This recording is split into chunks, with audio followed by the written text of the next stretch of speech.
ज्योति 90 दिन की पवित्र ज्योति आ रही है, मेरी आदत सम्मान करना है।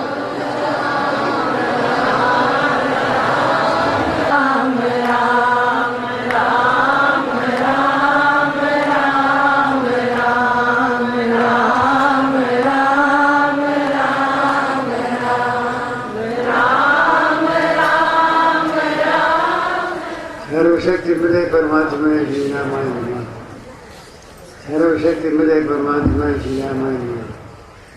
90 दिन की एक घंटे ज्योति जो 8 बजे ज्योति, उसके आने पर हम सब लोग उसमें स्वागत करते हैं, गुरु महाराज का आशीर्वाद मांगते हैं। 90 दिनों में 301 रोज आते रहे, 50 रोज आते रहे। उन्होंने आगे जाप किया, 1 करोड़ जाप को बड़ा भाग मानते हैं, लेकिन ये 1 करोड़ जाप जो हुआ है 1 करोड़ जाप की जो भी आई है भगवान की कृपा मांगना है। कृष्ण जी थोड़ी प्रार्थना कर लेंगे, प्रार्थना करके ये कृपा भी कर लेंगे। सर्व शक्ति मते परमात्मने श्री रामाय नमः। सर्व शक्ति मते परमात्मने श्री रामाय नमः। सर्व शक्ति मते परमात्मने श्री रामाय नमः। ज्योतिर्मय जगदीश है, तेजोमय अपार, परम पुरुष पावन परम तुझको हो नमस्कार। सत्य ज्ञान आनंद के परम धाम श्री राम, पुलकित हो मेरा तुझे होवे बहु प्रणाम। नत है मेरे देव जी तब सम्मुख मम्मात, इसके ऊपर अब सदा रखियो मंगल हाथ।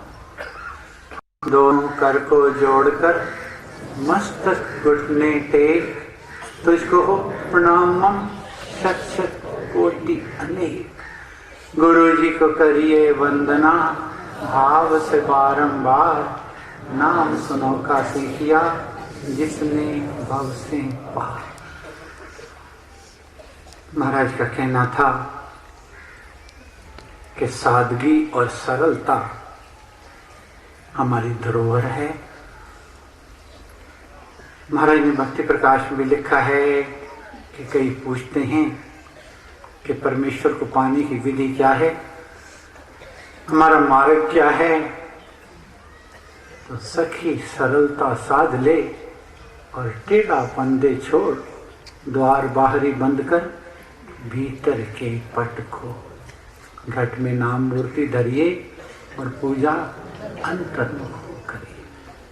सादगी ही हमारी धरोहर है।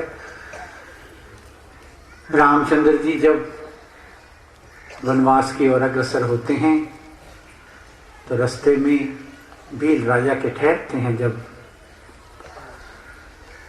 तो उनको कहता है कि आप आज मेरे मेहमान हैं, मेरा भोजन आप ग्रहण करेंगे। 36 प्रकार के भोजन आपको दिए जाएंगे, आपके आगे पेश किए जाएंगे। तो राम जी ने क्या कहा था कि अपने कर से मुझको लाना।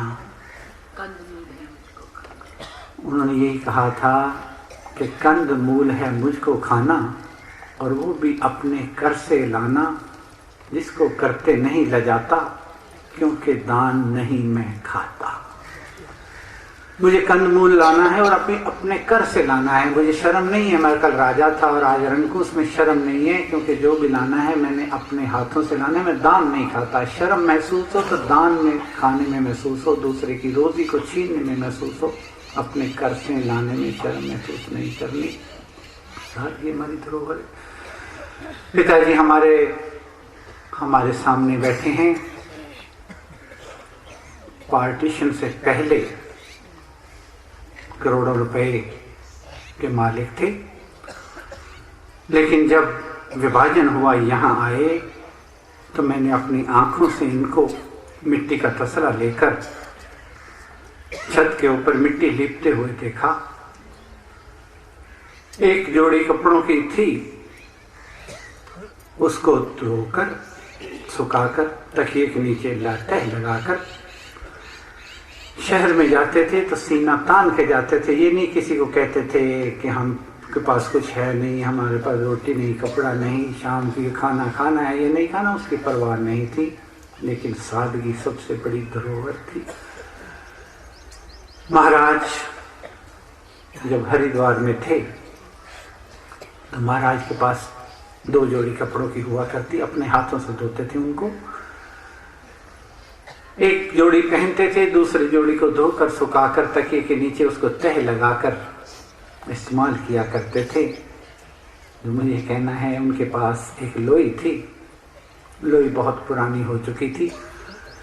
महाराज को कईयों ने कहा कि महाराज नई लोई ले लो, कहेंगे नहीं मेरा काम चल रहा है। तो जब लोई को सीख कर, बहुत दफ़ा सीख कर भी वो फिर उसमें भी छेद हो गए, तो हमें सबको ये ख्याल था कि ये लोई अब महाराज किसी को दे देंगे।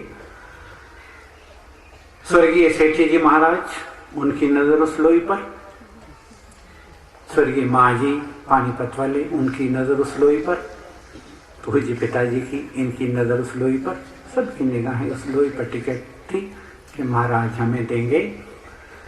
लेकिन महाराज ने जब प्रस्थान किया तो जो उनका चौकीदार था उसको वो लोई देकर चले गए।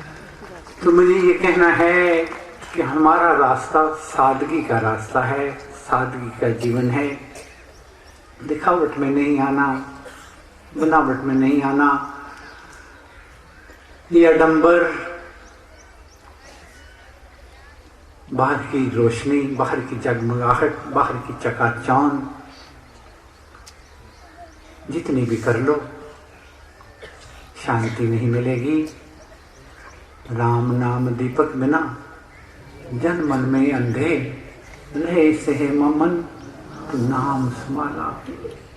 कई पूछते हैं कि 90 दिन का जो जप यज्ञ होता है उसका उद्देश्य क्या है, तो हम कहते हैं यही उद्देश्य है कि राम नाम दीपक बिना जन मन में अंधेर, रहे से है ममन नाम सुमाला के। लेकिन सब कुछ होते हुए, सबको समझते हुए भी माया का आडंबर, माया का पर्दा ऐसे है जो अपनी तरफ हमें खींचकर हमें पथ भ्रष्ट कर देता है। गीता में अर्जुन ने भगवान कृष्ण जी को कहा है कि भगवान ये संसार की रचना जो आपने की है इसका सूक्ष्म ज्ञान मुझे दीजिए। तो भगवान कृष्ण ने 7वें अध्याय में कहा है कि अर्जुन जो ज्ञान मैं तुझे देने जा रहा हूँ ना आज तक किसी ने कहा है ना सुना है। तो क्या ज्ञान था वो, उसका सार क्या है? उसका सार ये है कि भगवान कृष्ण ने कहा है कि अर्जुन मैंने पृथ्वी की रचना की है, सृष्टि की रचना की है, सब सुख प्रदान किए हैं और मनुष्य स्वभाव से सत्कर्मी है और उस पूंजी को लेकर आया है। स्वभाव से सत्कर्मी है, दैवी पूंजी को लेकर हर प्राणी लेकर इस संसार में आता है। तो उसने कहा महाराज फिर भटकता कहाँ से है? तो भगवान कृष्ण ने कहा है कि मैंने उसके और अपने बीच में माया का पर्दा रखा हुआ है। माया भेद क्या है कि मेरे में माया है और माया में मैं नहीं हूं, बस यही भेद है। मेरे में माया, मैंने माया की रचना की हुई है, लेकिन जो उस माया में फंस जाता उसमें मैं नहीं हूं, मेरे तक ना पहुंचे ये मैंने पर्दा बनाया हुआ है। कि नहीं आपने कौन सी चाल चली है?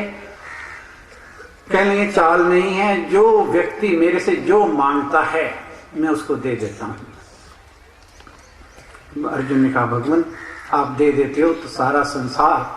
गुरु नानक देव जी महाराज जब गए थे उनसे पूछा गया कितने लोग सुखी हैं कितने दुखी हैं, तो उन्होंने कहा था कि नानक दुखिया सब संसार, सारा संसार दुखी है। आप कहते हैं मैं किसी को दुखी देखना नहीं चाहता, तो क्यों दुखी है, क्या कारण है? जब एक तरफ आप कह रहे हो कि जो कुछ मेरे से मांगता है मैं उसको दे देता हूँ, दूसरी तरफ कह सुखी नहीं है, सुख तो सारे मांगते हैं, तो सुखी क्यों नहीं है? भगवान कृष्ण ने कहा कि अर्जुन एक भी व्यक्ति ने मेरे से सुख नहीं मांगा।